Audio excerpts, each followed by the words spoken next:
In the 1940s, we began seeing the groundwork for the civil rights movement as we are commonly taught in schools around here in America. The major campaign in this era was called the Double V campaign, which stood for Victory Abroad and Victory at Home. This slogan highlighted the hypocrisy of fighting for democracy overseas while enduring racial discriminations in the home states for Afro-Americans. Needless to say, the 1940s was also in the era of World War II, which somewhat created economic opportunities for African Americans in defense industries, which eventually led to the Second Great Migration northward and westward and shaping urban black communities.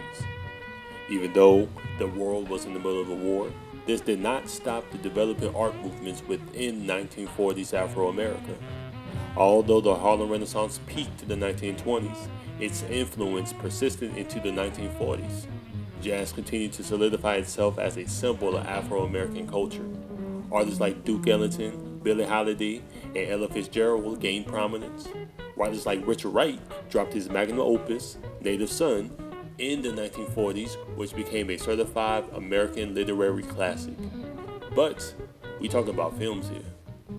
We talk about Afro-American cinema. The first generation of filmmakers had paved the way and even received a major victory with Sister Hattie McDaniels winning an Oscar in 1940, putting major eyes from the mainstream American audience on Afro-American talent. And at this time, the first generation of black filmmakers like Oscar Bashaw and players like Ralph Cooper were entering retirement and fading out, while at the same time a new generation was starting to rise, as well as new eyes are starting to take major notice on the talent that has bud forth like a rose in the concrete. Peace and blessings, everyone.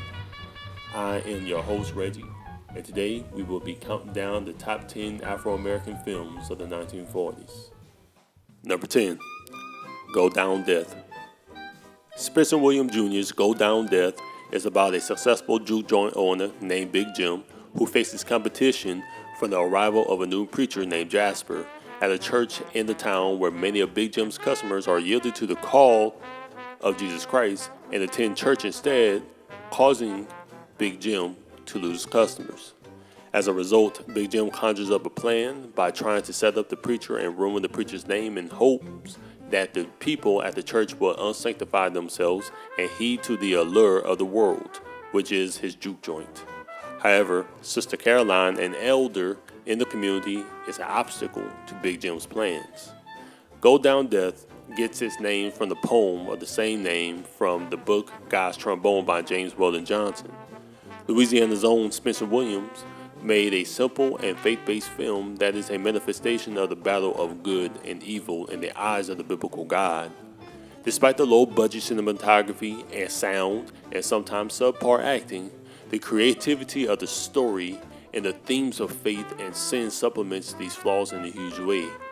I have a full thematic review of this film on my channel if you want to go check it out. Go Down Death presents a simplified but powerful allegory about the battle between good and evil, faith and temptations. While the film techniques and themes may appear dated, the film remains a valuable historical artifact, offering insights into the religious beliefs and moral struggles of the so-called black community in the mid-20th century. But it is a lesson that any community can learn from. Hopefully I encourage you to explore the film and even James Weldon Johnson's poem at the same time. Number 9, Sunday Sinners, directed by Arthur Dreyfuss. This film is about a local preacher who is in hot water with some of his congregation because he tolerates a local nightclub. The preacher's attitude is that so long as they remain closed on the Sabbath, he has no problem with people blowing off a little steam. However, he changes his mind when the club opens on Sunday. Meanwhile, the club owner has other problems on his plate, including a gang who wants to extort him. With having the church folks marching into the club singing hymns to combat the club, which eventually leads to combating to their fists, this film is very similar to Spencer Williams' Go Down Death, which covers the same themes of faith versus the world. Now, in my opinion, this film does a way better job in capturing this theme of faith versus the world more than Spencer Williams' Go Down Death does, as well as it has better acting, cinematography, and sound design than Go Down Death. Hence, why this film is in the number 9 slot. Number 8, Broken Strings. Bernard B. Ray directs this heartfelt but clumsily acted all-black musical. The noted concert violinist Arthur Williams, played by Clarence Muse, injured his hand in a car accident and his career is over. As a result, Arthur becomes a music teacher, and his favorite pupil, Dickie Morley, played by Stymie Beard, studies to be a concert violinist. But his dad is disappointed that his 12-year-old son, John, prefers swing music. Meanwhile, Arthur's daughter, Grace, played by Sybil Lewis, works as a secretary for a hair product firm and is in love with a fellow worker named Gus Stevens. The couple quit the firm when their boss's son is jealous that Gus is going out with the girl he desires and tries to frame Gus for mishandling money. The couple were trying to raise $1,000 to pay a nerve specialist to operate on Arthur. Then Johnny goes on a radio program talent contest to raise money, but during his performance, the violin strings suspiciously break. With only 2 strings remaining, the kid switches to a swing number and wins the contest. Overjoyed with the win, Arthur claps, and in so doing regains the use of his paralyzed hands. Happily, he again becomes a concert violinist. Number 7, Pinky. Pinky is a film about a young Afro-American woman who is passing in the North working as a nurse with a so-called white fiancé. She becomes stressed out from the emotional turmoil, uncertainty of who she is, and a love affair based on lies that she returns to her rural southern home to her grandmother, Dicey, played by Ethel Waters. After warning her about the risk of passing in an interracial marriage, Pinky decides to stay and care for an elderly rich woman and fatally ill white woman named Miss M. After bonding and being given Miss M's inheritance, the community tries to take her inheritance because of Pinky's race. When it comes to the acting, Ethel Waters always gives a great performance. Ethel Barrymore was memorable as Miss M. The side characters were convincing of a rural southern town in 1940, except for the main character, Pinky, played by Jean Crane. Because of her performance, I couldn't put this film higher than number 7. The director stated that Jean Crane was a sweet girl, but she was like a Sunday school teacher. I did my best with her, but she didn't have that fire.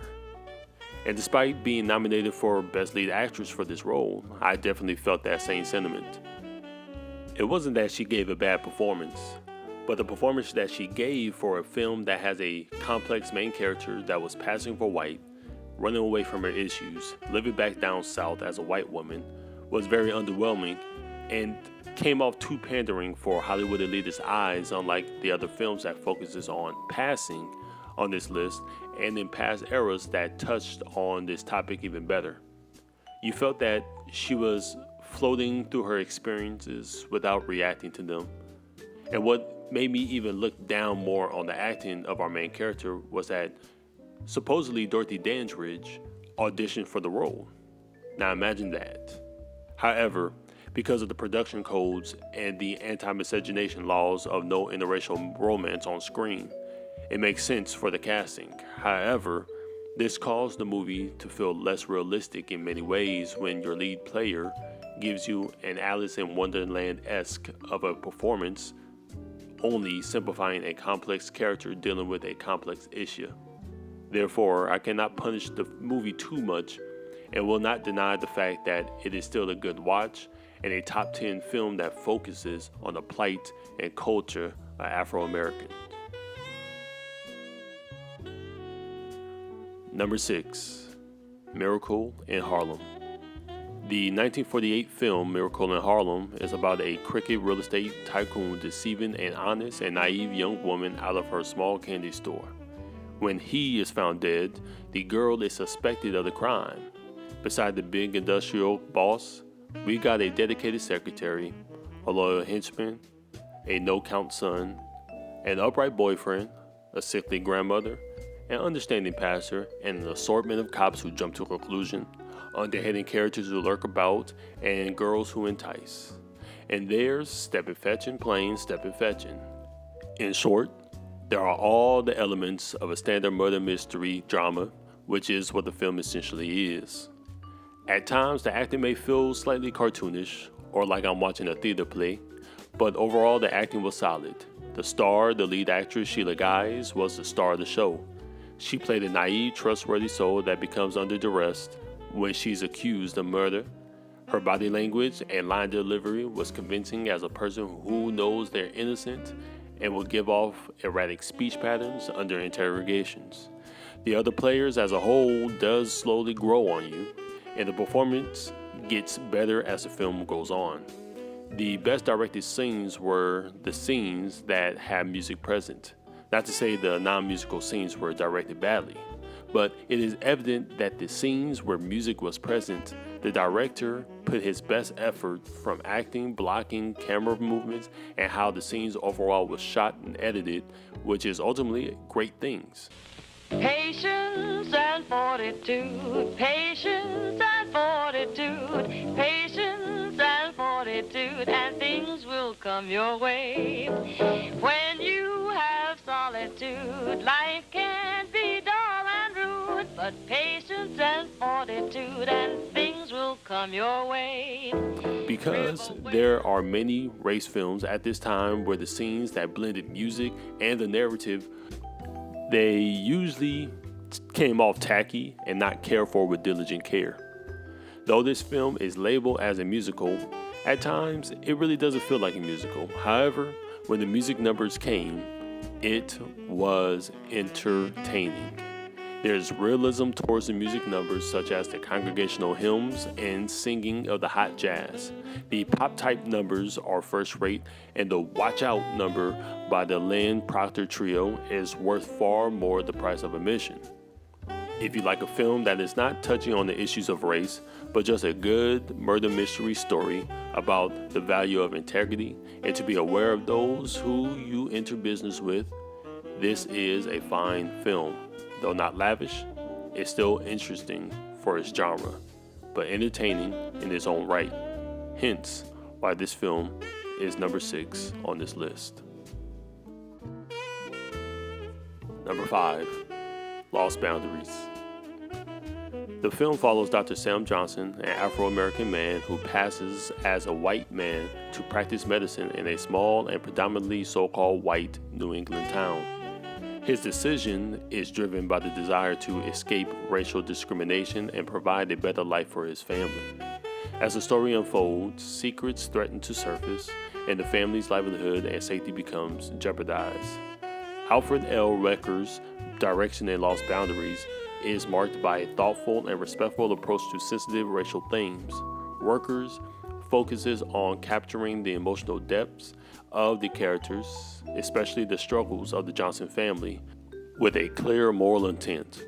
His direction emphasizes authenticity and intimacy, allowing viewers to connect deeply with the characters' internal conflicts.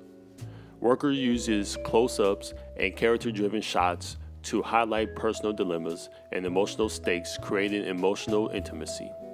The film strives for a naturalistic portrayal, avoiding melodramatic while maintaining seriousness.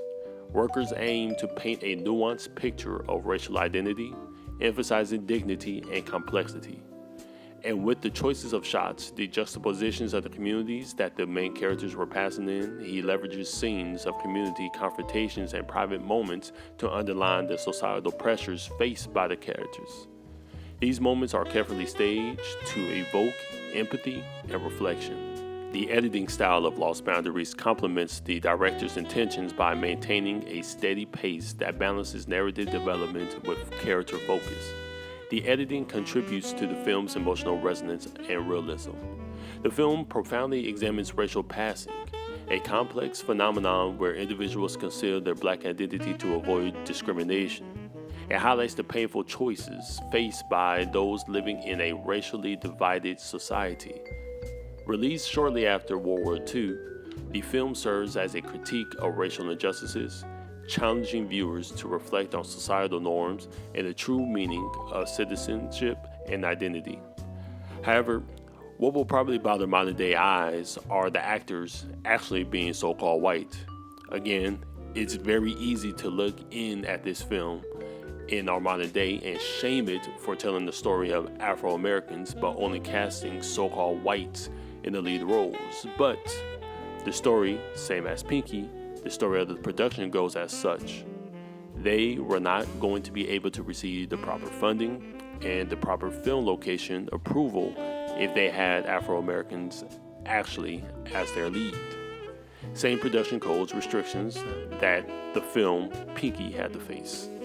However, the efforts to de-glamorize everyone and everything in this film, along with its location photography and varying sound quality, suggests that social conscience is what the filmmakers were aiming for and not a big box office hit. This was an independent production far from the Hollywood glamour factory. I guarantee if this film was remade in our time, the obvious decision would have been made. However, for a film depicting Afro-American passing, this film did much better than the movie Pinky did, which is why I rank it above and have it in the number 5 slot.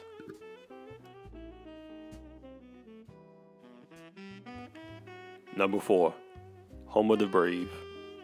Home of the Brave is a powerful post-World War II film that confronts the racial injustices faced by Afro-American soldiers. The film was groundbreaking for its time, highlighting themes of racism, identity, and the psychological scars of war.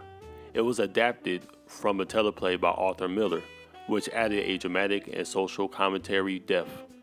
The film follows 3 Afro-American soldiers, Private Peter Moss, Private Sam Johnson, and Private Joseph McGuire, who are captured in the Pacific Theater and interrogated by Japanese soldiers. The narrative delves into their personal backgrounds, the discrimination they both face in the military and society, and their psychological struggles. Home of the Brave critically examines the racial discriminations entrenched in the U.S. military system and society. Despite fighting for freedom abroad, the characters confront segregation, prejudice, and stereotypes within. The film reveals the hypocrisy of American ideas of liberty and equality against the reality of systematic racism. The film explores the mental toll of war, especially on Afro-American soldiers who face double burdens, combat stress, and racial discrimination. The characters exhibit signs of trauma, alienation, and internal conflict, illustrating the war's scars are not only physical, but mental. Arthur Miller's script is a sharp and emotional charge with intense dialogue that exposes racial prejudice and personal vulnerabilities. The performances, particularly by James Ellsworth as Private Moss, are compelling and layered, adding depth to the social commentary. Mark Robson employs stark black and white cinematography to enhance the mood and underscore themes of oppression and despair. Close-ups emphasizes the emotional state of characters, while claustrophobic framing heightens tensions. Home of the Brave is a landmark film for its unapologetic critique of racism and its focus on Afro-American soldiers' experience. This film remains a vital piece of cinematic history, highlighting the ongoing struggle for racial justice and human dignity abroad and at home. Number 3. The Quiet One. The Quiet One is a true story told through a narrative film, but shot in a documentary style with the use of the true characters that the story is based on. I state this because it is clear that there is a lot of direction and acting in the film for it to be a pure documentary where things are occurring naturally. Despite the fact, this film is a very unique film, not only for its time, but in cinema. The film focuses on a mute boy named Donald, played by Donald Thompson, who is a deeply troubled young boy. Though he spent his early years on the streets of New York, Donald now resides at Woodwick School for Boys in a small town. In this movie, which blends documentary and narrative style filmmaking, the school psychiatrist counselor, played by Clarence Cooper, and Donald himself recount the boy's story, focusing on the tragic events of abusive and neglectful parents and a grandmother while living in poverty, which led to his long-term refusal to speak and him being sent away to school and rehabilitation process. Though there are times where the plot seems to drag during the scenes of New York City, the growth of Donald from a boy who represses his emotions to becoming a mute to being rehabilitated was told in a mesmeric way. Furthermore, the use of Gary Merrill's narration throughout the film to move the plot along and help the story feel more like a documentary was a great touch. The unique thing about the acting in this film was that the actors were the boys and staff that went to Wiltwick School, which the story is set in. Therefore, the majority of the characters, including our main character, Donald, was playing themselves. You can easily tell that the boys were amateurs doing the best that they can. Nonetheless, one must give Sidney Meyers much credit in how he directed this film. It is thanks to the direction of the film that the amateur actors came off as realistic, especially because the film is to feel like a documentary. The choice to shoot this in a doc narrative style while keeping close to the story was a blend that mixed like flour and oil. Sure, it can get boring at times, but not too much that you're disengaged with the story. You can understand why the film was nominated for an Oscar for the Best Featured Documentary. The cinematography has a gritty and confining tone to a film that is about a young boy who is trying to rehabilitate from his own tragedies while at a boarding school. Beyond the surface, the cinematography elevates not only the tone of the film, but the story of the film. The shot choices, the lighting, and the camera work was the salt that brought out the profound flavors of the film. The minimal lighting that keeps many of the scenes, many of the characters' faces in the shadows fit for what the film was capturing, which was a feel of naturalism and realism. One of the best scenes that showed the mind of Donald and how good the camera work was of the tracking shot with some cuts in between when he ditched school and walks around the city of the impoverished side of New York. The film had to rely on the cinematography because about 95% of the dialogue that we hear in the film is of the narrators. The main character almost rarely talks, so the movie showed much of what was going on in the mind of Donald through camera work. Whenever Donald had the blues about his family, you'll see a medium to close-up shot of him that juxtaposes that with a shot of a family picture. It may seem too simple, especially because cinematographers are almost the stars of modern film productions today. However, great cinematography is being able to shoot meaningful shots to the story. That if there was no sound, I am still able to understand what the story is about.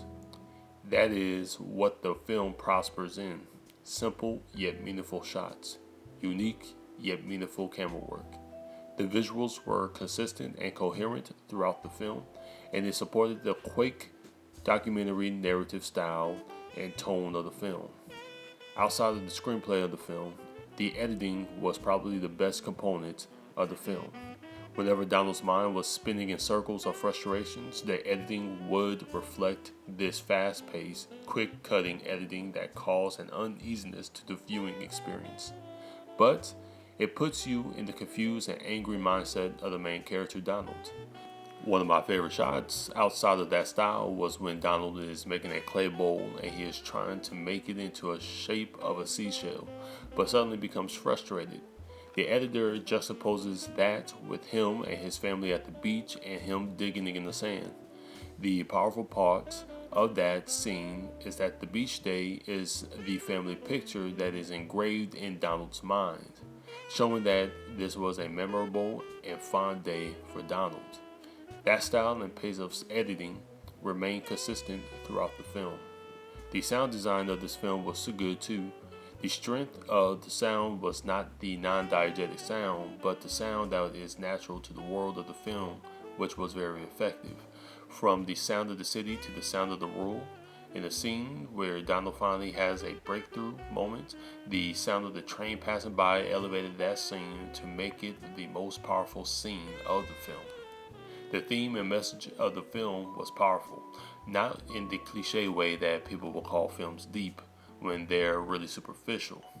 By the end of watching this film, you become very sympathetic for children who suffer through abuse and neglect and loneliness. And life is so easy to try to understand people who tend to keep to themselves or are hot-headed. This film gives us more exposure of why we should try and care for those who seem emotionally distant and troubled. Furthermore, It does teach the importance of family because Donald was struggling with having family, but them never acting like such, which caused his muteness. But when he went to the school for boys, he had to slowly learn to open up and accept that the meaning of family is sometimes thicker than blood. This was a haunting expose in many ways. This final component on why the film is the number 3 slot of Best Afro-American Films of the 1940s is that this film has been nominated for the Best Screenplay and Feature Documentary. As of 2024, it remains the only documentary to ever receive an Oscar nomination in the Best Screenplay category, which is a major accomplishment for a documentary filmmaker in a film especially that focuses on the plight and troubles of Afro-American youths in the 1940s.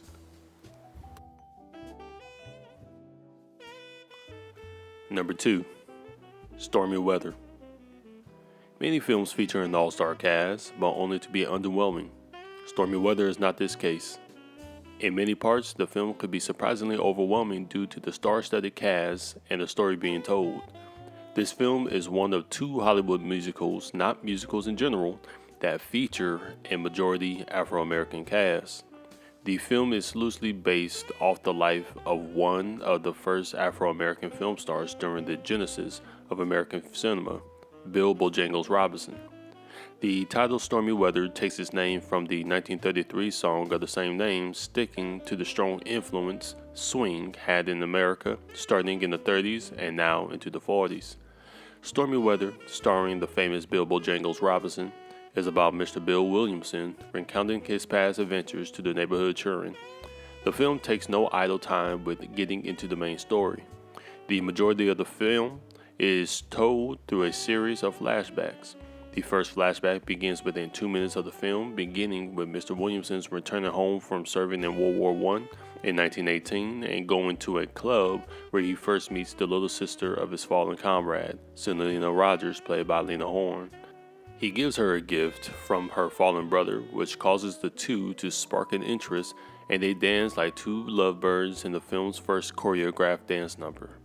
After the first dance number, Bill and Selena goes to sit down with Bill's friend Gabe, who lies to a girl that he picked up at a bar about knowing a well-known performer named Chick Bailey. In a hilarious surprise, Selena Rogers is asked to perform a number with Chick Bailey, in whom she tells Chick, Miss Webb, Bill Williamson, this is my partner, Chick Bailey. How do you do? You know Gabe, of course. Gabe? Come on. Who'd she say? After she sings, they return to the table, and you can see the immediate chemistry between Bill and Selena and the jealousy of Chick Bailey, where she asks Bill if she plans on staying in town and pleads with Bill to join Chick's dancing troupe. He denies, but not before dancing with each other one last night to Chick's chagrin. We learn that Bill denied her request for her and Gabe had to work on a riverboat in New Orleans. This thrusts us to the next musical number where the workers on the boat start singing and dancing and Bill wakes up from his sleep and taps dance like the rent was due. We move on to New Orleans where Bill is working at Bill Street Cafe where jazz musician Fats Waller played and where we get another great musical performance. While listening to the blues, in a fatal coincidence, Chick Bailey and Selena arrives and begins singing the famous song, Ain't Misbehavin'. Bill notices Selena and his countenance was lifted and he begins to plot. However, she doesn't recognize him immediately. Chick came to the cafe to buy the performers, which puts Bill out of employment until Selena finally notices him again. While they're catching up, Selena asks Chick for Bill to join the troupe for her fallen brother's sake. For Selena's sake, Chick reluctantly agrees and puts Bill in a minstrel background role of the show. After Selena gives another good performance, Bill decides to ask her on a date, in which she agrees. However, Chick does try to stop this date by trying to rule with a green iron fist, but Selena is not fazed by it.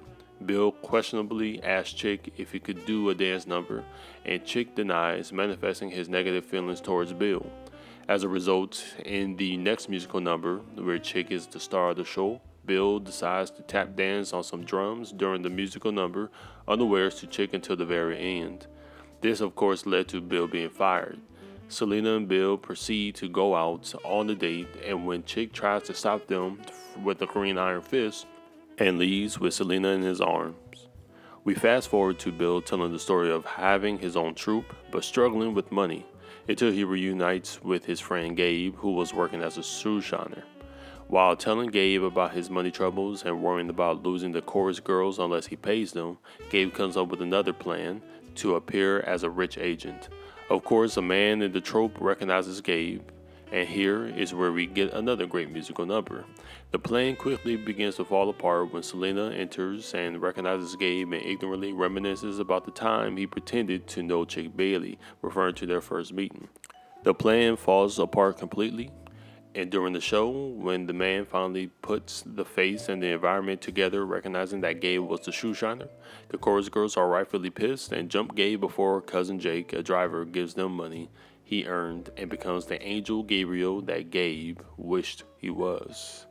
After Bill tries to convince Selena to settle down with him, she rejects him and chooses her desires over his desires, and they part ways, which ends the flashback scenes and puts us in the present when Cab Calloway, playing himself, arrives on Bill's property to invite Bill to do a benefit concert for the soldiers. Here we get back-to-back great musical numbers that are constantly a hit and a joy to watch. Bill notices that Selena has a reserved seat, which juxtaposes to Selena's singing the title song, Stormy Weather. After a brief reuniting moment, Bill does his tap dancing piece with Selena singing together. The final scene is probably one of the most famous movie scenes featuring Cab Calloway and the Nicholas brothers. Pretty straightforward and simple, the characters were all captivating and helped the story move along. The story was filled with witty dialogue, it wasn't boring, and the movie was a very fast-paced movie. It is consistently fast-paced. The only flaw I would have in the script is that we don't get to linger long enough in some of the tense moments. Some of the tension and the romance was not held up onto for too long, which does leave for more to be desired and makes sense since most of the film is being told through flashbacks. It may not be the most original film, for we have seen many films like this before, but it is still creative and executed well. Outside of that, it is an overall great script.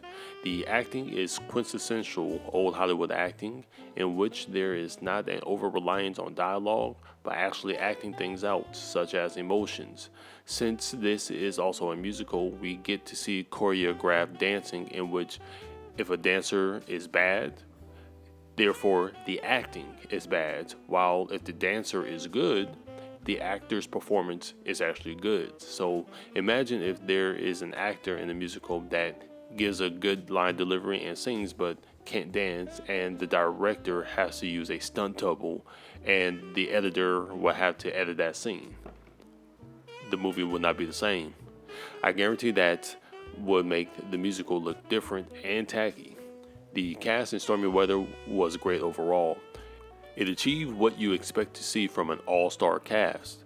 The side and background characters were just as good as the main cast as well because they were professionals of their fields. You had Bill Bojangles Robinson, Lena Horne, Cab Calloway, Coleman Hawkins, a great saxophonist of jazz, was even an extra in this film. The Nicholas brothers performed a great for the last act that is now used as a time capsule of 1940s swing musical performance. With all these actors and seeing them perform dandily, it makes you appreciate the skills of these performers of the early 20th century of Afro-American entertainment. The best moments outside of the musical numbers in the film, in my opinion, is whenever we saw Bill Robinson and Babe Wallace on screen together. The tension between Chick Bailey and Bill Williamson was a highlighted performance. Chick jealousy and Bill's subtle to open disdain for Chick, showing that they were rivals vying for Selena's heart.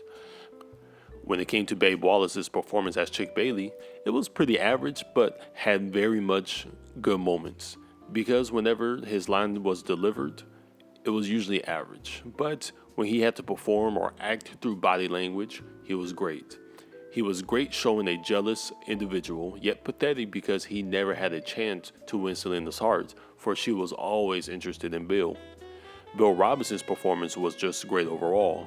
Perhaps it may have been easy for him to perform this role because he was playing himself.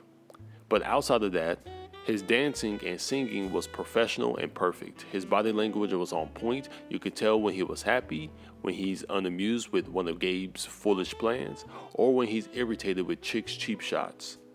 I believe this being his last film role before he died, months after the release of the film, was a powerful way to end his career. The audio design for this film was flawless. Musicals in general would have a complex time creating and making a solid soundtrack and sound design.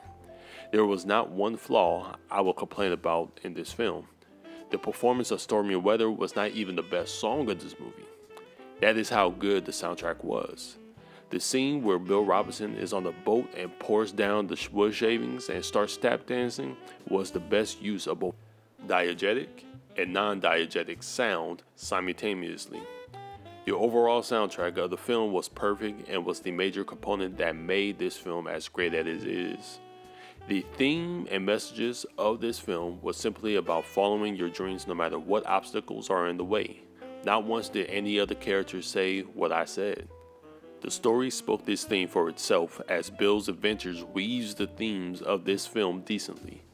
One message of the film that I noticed after my second watch was that your dream and other people's dreams may be going into two different directions. And if you love someone, you either are willing to wait for them or you're okay with letting them go.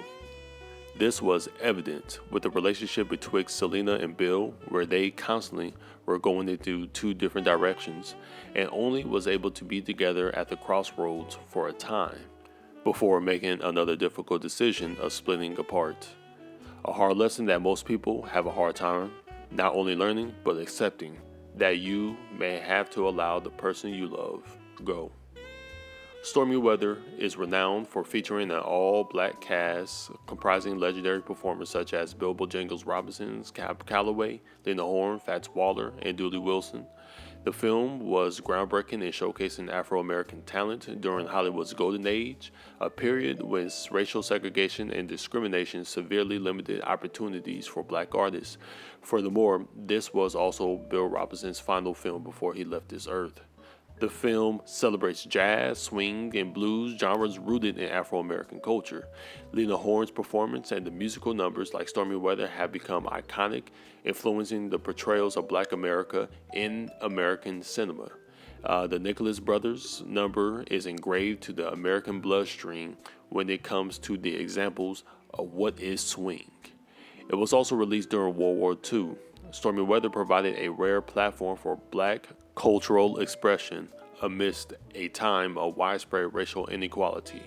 It offered audiences nationwide a glimpse into black cultural excellence and resilience, challenging stereotypes prevalent at that time. While the film subtly touches upon the racial segregation of its era, it was significant for giving Afro-American performers a rare spotlight and helping to elevate Afro-American contributions to the arts. Lena Horne's star turns, in particular, helped pave the way for future generations of Afro-American artists. Lastly, over the decades, Stormy Weather has become a cultural touchstone studied for its artistic achievements and its role in Afro-American film history. It is appreciated for its lively performances, rich musical history, and it is a symbol of Afro-American cultural pride. Number 1. Cabin in the Sky.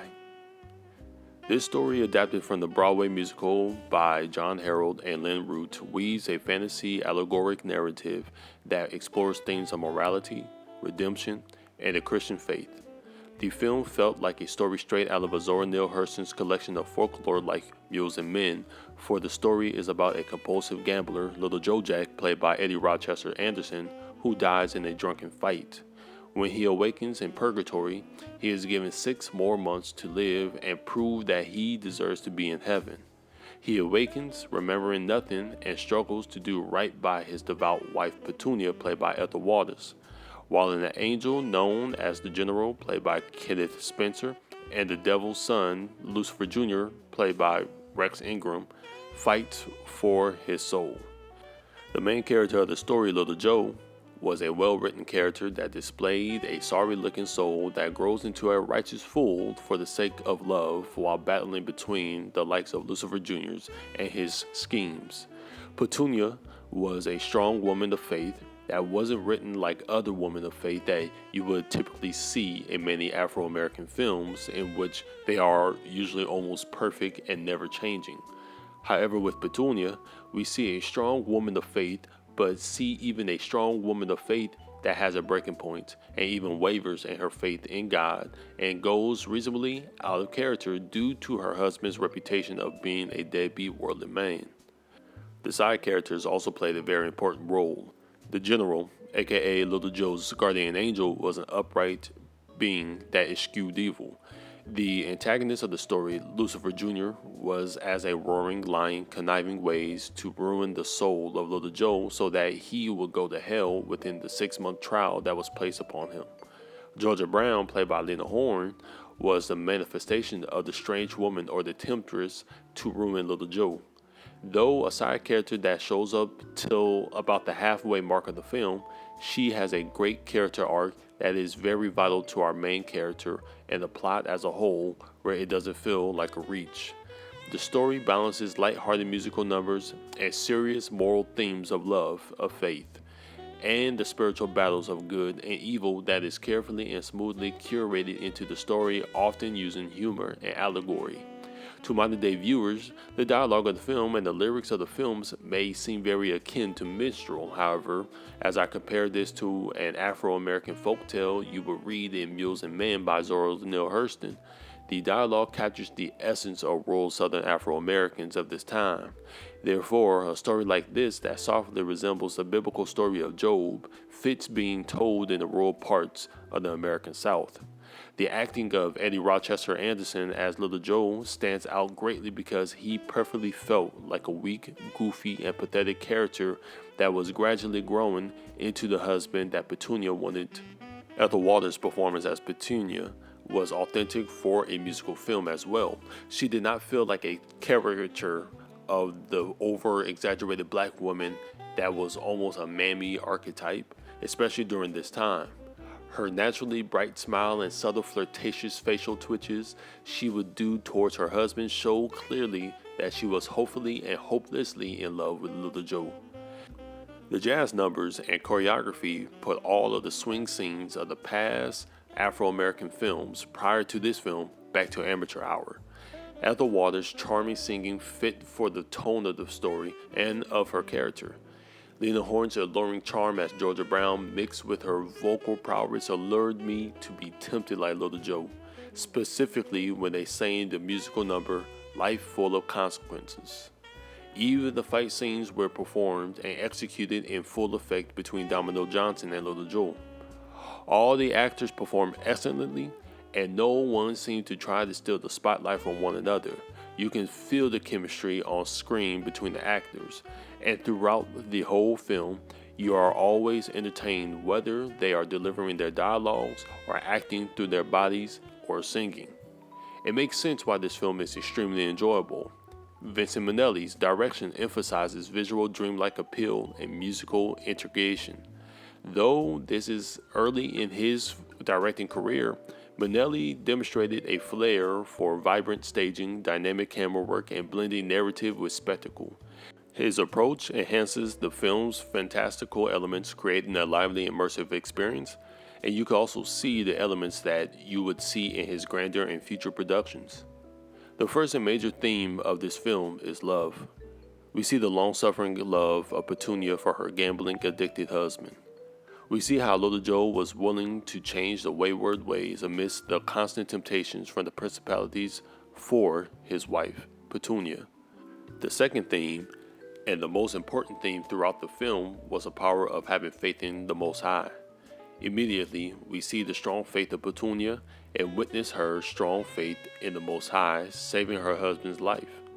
Throughout the whole film, we explore Little Joe wrestling with the spirit of God and the spirit of Lucifer to save his own soul for God's sake and for his wife's sake.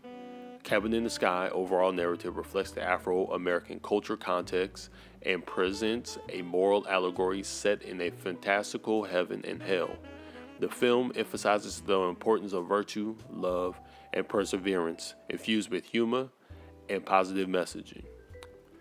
As one of the few Hollywood films featuring an all-black cast during the golden age of Hollywood, it holds cultural importance and its representation of Afro-American talent and stories, featuring prominent black performers like Lena Horne, Stephen Fetching.